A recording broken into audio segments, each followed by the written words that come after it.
Good afternoon, ladies and gentlemen. I'm Ryan Wagner, and you have tuned in for Cover 2 Sports Talk Television. With me, as always, is Nate Green. How you doing, Ryan? And, of course, Matt Hallbrook is with us as well. We want to welcome you in for the third installment of Cover 2 Sports Talk Television.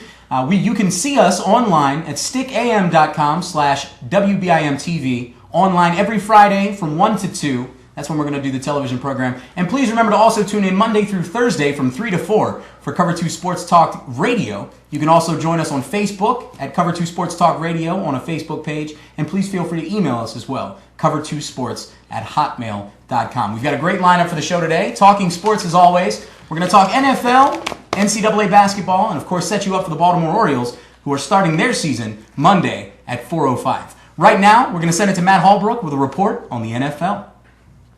Hey, how you doing, guys? I'm live from New York. No, just kidding. I'm in the other studio. Let's talk about this QB situation. Crazy QB situation. We got QBs flying left and right. First, start off, main headline. We're going to start with Jay Cutler. Jay Cutler, the fussy pants from Denver Broncos, goes to the Chicago Bears for Orton. For Mr. Orton. Orton goes to the Denver Broncos. Where am I going with this? The Jets were looking at Jay Cutler, and now what are they going to do? They have to watch out for they have Kellen Clemens behind, Brett Ratliff, and Eric Ainge. They have a wide variety of QBs to choose for. Are they going to go veteran? They have their eyes on Byron Leftwich and Jeff Garcia from the Redskins, or from Kansas City, I'm sorry.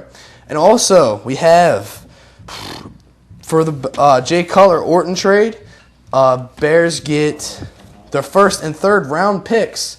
They trade their first and third round picks to the Broncos. The Broncos get a third round draft pick. Vikings. Let's go to Vikings. Trade for Sage Rosenfeld for a fourth round draft pick with the Texans. They're going to have some competition with Tavares Jackson. Detroit Lions. Will they ride Dante Culpepper, or will they trade up for a draft pick? Or will they sign Georgia Matt Stafford or USC Mark Sanchez? The draft pick's going to be wild in the draft this year. So I'm not sure what they're going to go. Dante Culpepper, his career with the Minnesota Vikings, he was good. But what are they going to do now? I would choose up for a maybe Matt Stafford, definitely. And Dante Stallworth. What's the deal with him? He's got the court. And we're not going to find out till later till this investigation is further investigated. Let's open up the discussion and see what these guys have to say. Well, that's all right. As you can see, we're trying a bit of camera trickery today. So bear with us. New. We're going to start the discussion here in a minute. There we go. We're getting there. Yeah, there it is. There we go. Okay. Well, as you can see, we're doing a reverse Oreo camera style going on here. It's kind of interesting. Bear with us. But NFL, a lot going on in the NFL today, Nate. Yes, certainly.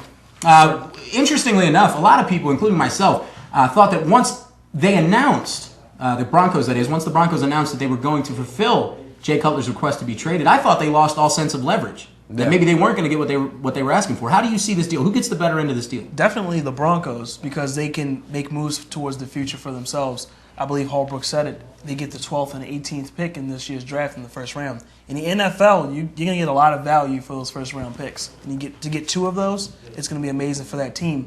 And, they've gotten Kyle Orton, another starting quarterback, who's had 3,000 yard season last year. So they're definitely getting something out of this deal. Matt, who do you think's the winner in this deal? Kyle Orton, he just doesn't make a name for himself over there, and he's never he's always been, I'm going to say, grade B quarterback, maybe grade C. And Jay Cutler, he's a Pro Bowl quarterback. So I think Chicago Bears are definitely getting the upper hand on this. And plus, they only traded their first and third round draft picks.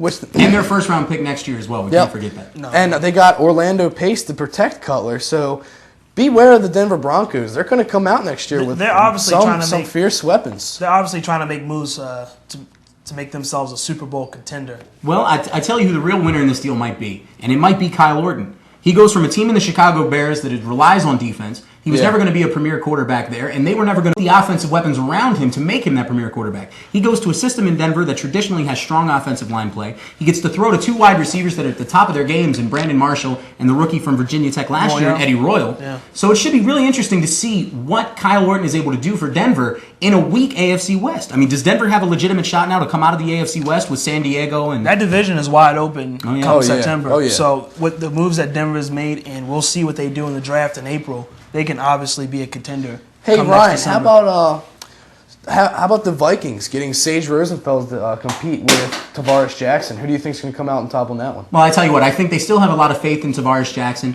That's a team that, with Adrian Peterson, is going to rely heavily on the running game. They always will. Yeah. And as long as they get solid quarterback play, and I think Tavares Jackson proved down the stretch last year, he had a 4 or 5 game stretch where he was playing as good as any quarterback in the league. And I'm not sure the Vikings are going to have another quarterback in the mix for competition. Whether we never know, we don't know what's going to happen with Michael Vick. But they might draft another quarterback. Yeah, sure. the draft, free agency. I know you mentioned Byron Leftwich and Jeff Garcia being available this offseason. So we'll see. I would be surprised if the Steelers didn't bring Byron Leftwich back. He really relished that role as being the backup to Roethlisberger. He didn't play as much as certainly he would have liked to, but he kind of relished that role being the guy that they went to. He was certainly a favorite on the team for the Steelers. Let's talk about the Bears, though, in this deal. This is a team that has never had a franchise quarterback, at least not in the last 50 years or so. They always rely heavily on their defense, which now is aging a little bit with aging stars Brian Urlacher, Lance Briggs, those kind of guys. So do the Bears now become the favorite in the NFC North with Green Bay sort of, trying to come back with Aaron Rodgers after the whole Favre fiasco last year? Certainly. Are the Bears the favorite to win the NFC North? They're definitely the favorite. Matt Forte, I know you. Matt Forte, running back from Tulane last year. New running back, very good. Yeah, one of your personal favorites, and you still have Devin Hester on that team, right? And you have Jay Cutler coming to that team, and Brian Urlacher and all those guys are ecstatic. I think they're going to really pump it up this season and put their best foot forth. The scary thing for me with Chicago is now they've traded away a good portion of their draft picks this coming year. Yeah, they don't have the offensive weapons to surround that franchise quarterback Jay Cutler with. So I'm curious to see what they do in the draft. Their defense is set. It's aging, but they have the pieces there. Do you think they go offensive players in the first couple picks in the draft, what they have left? Oh, you have to. I mean, defense has been a strong point for that team. And by the moves, the Pace move and the Cutler move, they're obviously going into the offensive direction. And you get the sense that that's going to be a focal point in the offseason. Yeah. But, one thing that's important is that this offseason is going to be all eyes on, this season is going to be all eyes on Cutler. If he does well or if he fails this year, it's going to be, the whole world's watching. This year is crucial. If you want to cry and pout like a baby, you're going to have that kind of scrutiny on you. Matt, next season, who has a better record? Chicago Bears or the Denver Broncos? I'm going to have to say, I think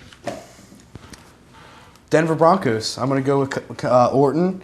He's going to want to show up. He's going to want to bring the game. He's going to want to show that, hey, I'm here to play football. I'm here not to fuss or whine about my position or how many balls I'm throwing or how many games I'm in. He's going to want to show up and be that star. He wants to be the star of the Denver Broncos. Well, Jay Cutler couldn't do it. He's almost the antithesis of Jay Cutler in that he's not a flashy guy. He's a tough guy that likes to play football. And he will work within the system. And the other interesting thing before we take a break is that the number of picks that they picked up, that the Denver Broncos picked up, allows them to address the defense going into next year.